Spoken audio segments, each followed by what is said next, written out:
So hello and what is up guys, it's AJS with you and I am back with my another video.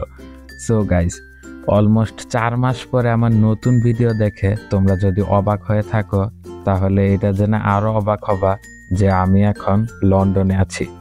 Seriously ভাই, ইংল্যান্ডের রাজধানী লন্ডনে সেপ্টেম্বরের 18 তারিখে বিমান বাংলাদেশের ফ্লাইটে করে এসেছিলাম এখানে।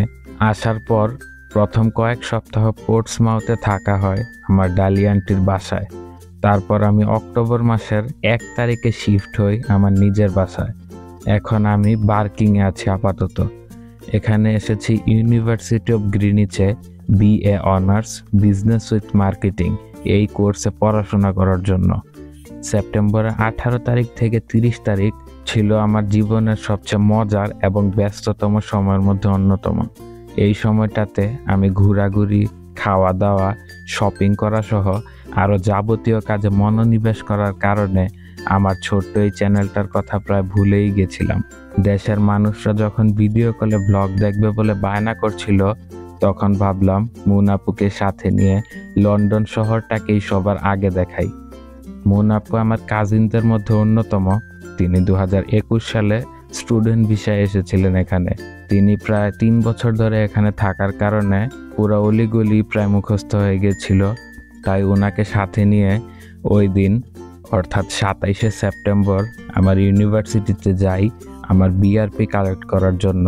তো ন্যাশনাল এক্সপ্রেসের বাসে করে পোর্টসমাউথ থেকে ভিক্টোরিয়া স্টেশন পর্যন্ত যাই, আর সেই স্টেশনেই আমার আপু অপেক্ষা করছিল আমার জন্য। আমি যেদিন যাচ্ছিলাম ইউনিভার্সিটিতে সেদিন একে তো তাপমাত্রা ছিল প্রায় 12 ডিগ্রি সেলসিয়াসের মতো, তার উপরে হচ্ছিল বৃষ্টি। এই বৃষ্টির মধ্যেই ছাতা না থাকার ফলে ভিজতে ভিজতে যাই ইউনিভার্সিটিতে, আর সেখান থেকে BRP কালেক্ট করার পর বেশি সময় নষ্ট না করেই রওনা দিই সেন্ট্রাল লন্ডনের উদ্দেশ্যে। কারণ ইউনিভার্সিটি দেখার জন্য হাতে এখনো 3 বছর সময় বাকি আছে। লন্ডন শহরে ট্রাফিক ছিল কিছুটা ঢাকা শহরের মতোই, যে একবার জ্যাম শুরু হলে গাড়ি আর সামনে এগোতে চায় না। এই ট্রাফিক জ্যাম বাদে সিরিয়াসলি এই দুই শহরের মধ্যে আমি আর কোনো মিল পাই নাই। লন্ডনের আবহাওয়া, পরিবেশ এবং মানুষের চলাফেরা সবকিছুই ঢাকার তুলনায় ভিন্ন। মানে এখানে আসলেই বোঝা যায় যে আমি বাংলাদেশের অপর প্রান্তের কোনো এক জায়গায় আছি। ঢাকা থেকে লন্ডনের সময়ের ব্যবধান 5 ঘন্টার হলেও লন্ডন একটি শহর হিসাবে ঢাকা থেকে 1000 বছর এগিয়ে। এই জায়গার প্রতিটা বিল্ডিংই এক একটা ইঞ্জিনিয়ারের নিপুণ দক্ষতার প্রতিচ্ছবি। সবকিছুই এত পরিকল্পিতভাবে সাজানো যে দেখলেই চোখ জুড়িয়ে যায়।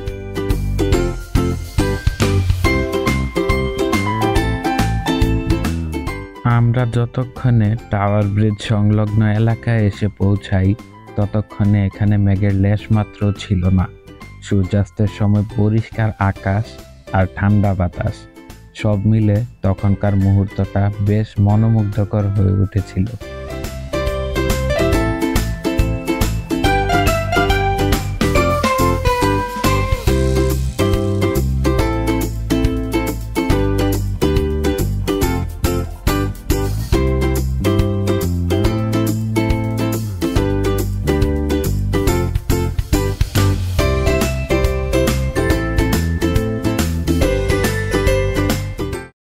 এইখানে যে শিপটা দেখতে পাচ্ছ, এটা দ্বিতীয় বিশ্বযুদ্ধের সময় ব্যবহৃত হয়েছিল। এখন এটা আপাতত মিউজিয়াম রূপে ওরা ব্যবহার করছে। আর ওইখানে যেটা দেখতে পাচ্ছ ওইটা কি আসলে আমি নিজেও জানি না। এটা দেখতে একটা শপিং মলের মতো মনে হচ্ছিল, কিন্তু পকেটে টাকা না থাকায় আর ভিতরে গিয়ে দেখি নাই। এটা হচ্ছে দি কুইন্স ওয়াক। এটা হচ্ছে লন্ডন ব্রিজ। প্রায় সবকিছু দেখার পর আমরা হালকা নাস্তা করে পরবর্তীতে পোর্টসমাউথে চলে আসি। 27 তারিখ আমার BRP কালেক্ট করে লন্ডন শহর ঘুরে আসার পর আমি 1 তারিখে আমার নতুন বাসায় শিফট করি, আর 2 তারিখ থেকে রেগুলার ক্লাসেস জয়েন করা শুরু করে দিই।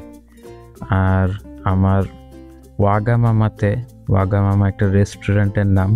সো ওইখানে কিচেন অ্যাসিস্ট্যান্ট হিসাবে একটা পার্ট টাইম জবও ম্যানেজ করা হয়ে গেছে। তো পড়াশোনা পাশাপাশি পার্ট টাইম জব সব কিছুই এখন একসাথে হ্যান্ডেল করা লাগবে আর কি। সো সবাই দোয়া করো আমার জন্য, যাতে সব কিছু ট্যাকেল দিয়ে ক্লাসে ঘুমায় না পড়ি। So that is it for today guys. Video ভালো লাগলে লাইক, শেয়ার, কমেন্ট, সাবস্ক্রাইব সব কিছু করে দিও। আর দেখা হবে পরের কোনো ভিডিওতে।